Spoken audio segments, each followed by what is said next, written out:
les incorruptibles de la politique. Allez, il est temps de révéler cette liste. Vous avez voté et depuis quelques jours, nous avions soumis les 15 noms les plus cités à l'Institut de sondage JN Research qui a procédé selon la manière traditionnelle. C'était 50 noms qui étaient à votre disposition sur internet rmc.fr. 50 noms de personnalités qui peuvent être des modèles de probité, d'incorruptibilité. On a beaucoup parlé des mallettes, des comportements, de responsabilité individuelle. Du coup, JN Research, à travers le sondage, a fait ressortir 5 noms de personnalités, 5 noms que nous vous livrons à partir de maintenant. Il n'y a pas d'ordre, voici les 5. C'est le rêve français que je veux réenchanter. Et c'est pourquoi j'ai fait de l'école de la République la grande priorité de ce qui pourra être demain au prochain quinquennat. Voilà, François Hollande est dans la liste, un François, et puis il y en a un autre aussi. Moi, je suis à la tête d'un État qui est en situation de faillite sur le plan financier. Je dois ramener le budget de l'État à l'équilibre avant la fin du quinquennat. Ça peut pas durer. Quand on dit un François et deux François, on peut dire et trois François. Nous n'irons pas sur la liste d'une telle ou d'un tel parce que ça n'est pas nos idées. François Bayrou, François Hollande, François Fillon. Il nous manquait une femme. Dans la liste, c'est elle. Il n'y aurait pas d'accord avec les socialistes si nous n'avons pas l'arrêt du chantier de Flamanville. Il n'y a pas de plan B. C'est Eva Joly, la magistrate, l'ancienne magistrate Eva Joly. Je vous avais promis 5 noms. Le 5e, le voici, même s'il a disparu un peu de la scène médiatique. Ce mot, grève générale, c'est pas une lubie des gauchistes. C'est le moyen le plus efficace qu'on ait trouvé pour gagner contre la brutalité du patronat et du gouvernement. Les voici donc, ces 5 noms: François Hollande, François Fillon, François Bayrou, Eva Joly, Olivier Besancenot. 5 personnalités qui, selon vous, aujourd'hui, sont vraiment des modèles de probité, d'intégrité en politique. Alors, qu'est-ce que vous en pensez? Est-ce que ce sont les 5 plus irréprochables? Est-ce que le choix des Français est votre choix, Pascal? Pour François Bayrou, j'avais noté, moi, François Bayrou, Benoît Hamon, puisque Benoît Hamon, je le côtoie assez régulièrement à la fac. Je sais qu'il se lève le matin pour gagner sa vie.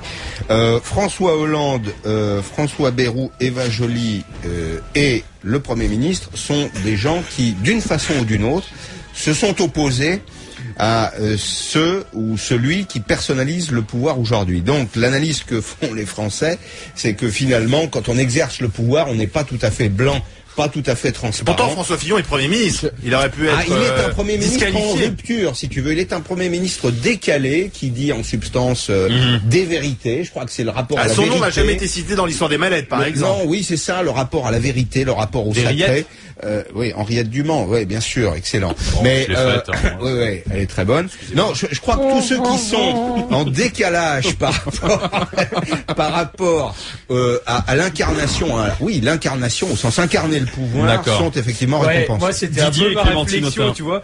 Excuse-moi de t'avoir chouré ta réflexion. J'ai failli t'en mettre une parce que j'ai vu qu'il allait sur mes arguments. J'ai senti que les Français, mais c'était un peu mon sentiment aussi. T'as envie de voter pour ceux qui sont en campagne, qui paraissent incorruptibles. Quid de leur incorruptibilité après 5 ans de règne, avec toute une cour de vautours là qui veulent garder leur pouvoir, leurs acquis, et puis qui voudraient bien en avoir un peu plus, quoi. Enfin, je me dis que les 5, aussi beaux soient-ils aujourd'hui, si on les lâche 5 ans à la tête de l'Élysée, ils seront plus dans les incorruptibles. Bah ouais, c'est mon sentiment un peu. C'est peut-être un sentiment. C'est un sentiment. Désabusé, Didier Giraud, Clémentine Autain. François Hollande, François Fillon, François Bayrou, Eva Joly, Olivier Besancenot, modèle de probité, d'intégrité. Ouais, je sais pas trop. Je comprends très bien pour Eva Joly, Olivier Besancenot, voire Bayrou, qui a fait en effet son image. Fillon, il a un côté austère qui lui donne ce sentiment-là.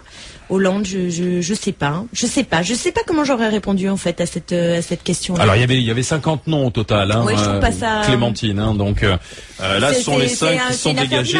Oui. C'est une affaire d'image. De l'image qu'il renvoie effectivement. Dans les 15. C'est assez cohérent.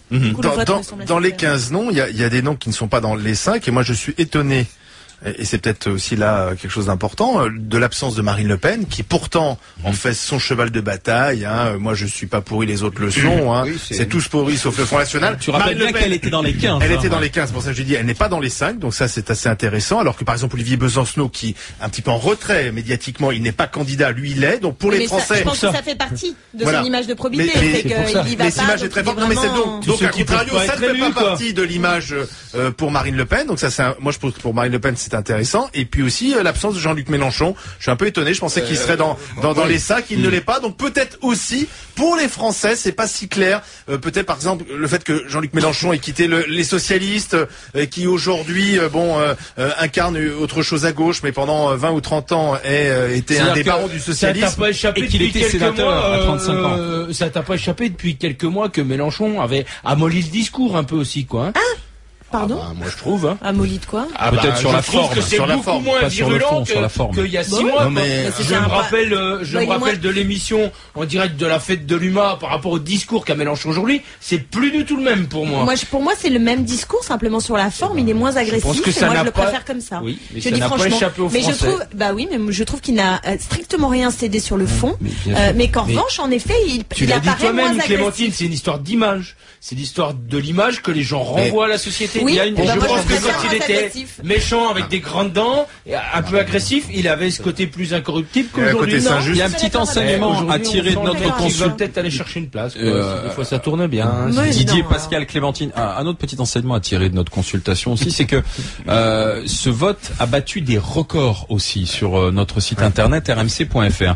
Ça intéresse les gens. Voilà. Que les politiques soient irréprochables. C'est exemplaire, intègre, irréprochable. C'est normal. Vous avez vu un peu l'ambiance dans laquelle on est. Particulièrement période de crise. C'est la période de crise, le sentiment qu'ils en ont rien à foutre, qu'ils s'occupent de leur petit plat, de leur boutique, de leur carrière personnelle et peu des Français.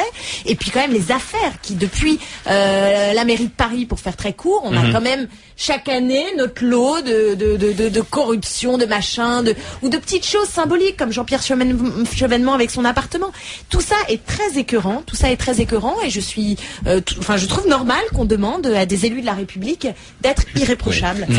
La politique souffre en effet. Surtout que ça a été une promesse de notre président à la République irréprochable. Oui. Le terme a été employé par notre président. Pour en revenir malgré tout à Marine Le Pen, puisque tu l'évoquais, Olivier, Marine Le Pen est toujours perçue, à mon sens, comme une héritière. Et je suis pas sûr que ce soit, elle hérite de son père au sens politique et elle hérite de son père dans tous les sens du terme. C'est un argument qui me paraît essentiel. S'agissant de Mélenchon, je comprends pas très bien, mais bon, imaginons qu'il est passé hors du champ.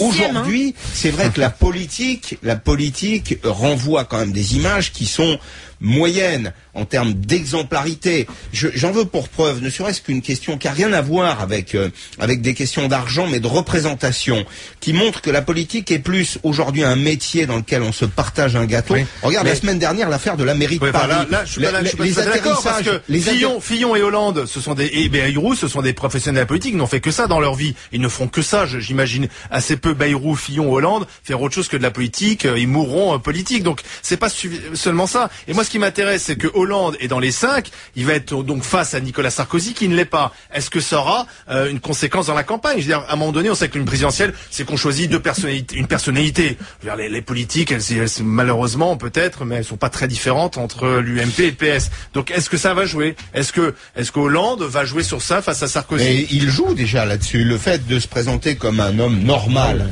ça veut tout dire. L'homme normal, c'est pas simplement le type qui se lève le matin pour vivre normalement. C'est aussi celui qui se comporte normalement par rapport à la fortune, par rapport à l'avoir, par rapport à l'argent. Bon, très bien. Mais on le sait, ça.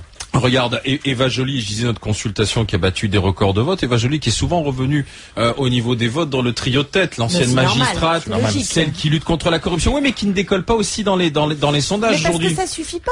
C'est pas, je veux dire, le fait d'apparaître incorruptible en termes d'image, ça fait pas. On peut être incorruptible et incompétent, ça marche aussi. Mais c'est pas une histoire de compétence. C'est pas une histoire de compétence. C'est aussi le rapport à la politique, être capable de faire de la politique, vraiment. C'est pas le seul critère de choix, quand même. Non, heureusement. En plus, les Français, mais ils sont quand même très ambigus, parce que les Français ont quand même voté parfois pour des canailles. Pour des canailles. Balkany qui est réélu. Jacques Chirac en 2002, on sait tout des affaires Chirac, et pourtant il est réélu président. Tes auditeurs, tu leur as demandé quel était l'incorruptible. Tu leur as pas demandé c'était qui avait le plus de stature pour diriger la France. Ceci dit, je pense que c'est un argument. Rappeler la question, quand même. Ceci dit, je pense que c'est un argument qui monte. C'est-à-dire que autant ça aide à devenir un homme d'État. Voilà, je pense que dans les années qui viennent, cette dimension-là va être de plus en plus importante. Regardez ceux qui arrivent au pouvoir en ce moment. Chavez est président. Non mais en Europe, la crise elle touche l'Europe, et quand tu vois ceux qui arrivent au pouvoir en Espagne, en Italie, en Grèce, c'est quand même des types super austères, tristounets, mais qui a priori. Jospin aurait eu ses chances alors finalement. Mais je pense que Jospin en fait il s'est trompé d'époque. Oui, il était en avance sur son temps. Il a 10 ans, il avait 10 ans d'avance, Jospin. Sur une ou deux réactions, une ou deux. Qu'est-ce qui est ambigu? Non, c'est ambigu parce que ça montre que aussi on n'est pas tout à fait à l'aise. L'opinion n'est pas à l'aise. Moi, je rappelle régulièrement qu'effectivement les électeurs ramènent dans les mairies ou à l'Assemblée nationale des gens qui ont été condamnés. Mais c'est peut-être plus le cas maintenant. Et que en même temps on réclame l'ultra exemplarité. Enfin, il y a quand même des exemples. T'as cité Balkany, mais c'est pas le seul. On pourrait parler de Carignan. Il est sur la pente. Il y a une centaine d'élus qui n'ont pas été mis en examen, qui ont été condamnés par la justice. Peut-être qu'on est en train de changer d'époque, Pascal. Écoute, je veux l'espérer. Proposition de Morin il y a 8 jours là. Je trouve que chez les nouvelles générations politiques, en tout cas chez les nouvelles générations politiques, je pense qu'il y a une attention, mais qui est infiniment plus grande à ces questions-là, y compris le non-cumul des mandats. Enfin, moi j'ai un président de conseil général qui a fait campagne sur le non-cumul des mandats, qui s'appelle Arnaud et qui aujourd'hui est président de conseil général et député depuis 4 ans, et ça lui pose aucun problème. Il se représente pas la législative. Ouais, bien sûr, ça c'est pas mettre les doigts dans le pot de miel. Je vous donne la suite des réjouissances. Encore merci pour ce record de vote, la manière dont vous vous êtes intéressé à cette consultation sur les incorruptibles de la politique. Donc il en est ressorti 5 noms grâce au sondage réalisé par JN Research. François Hollande, François Fillon, François Bayrou, Eva Joly et Olivier Besançon. La suite des réjouissances sur RMC.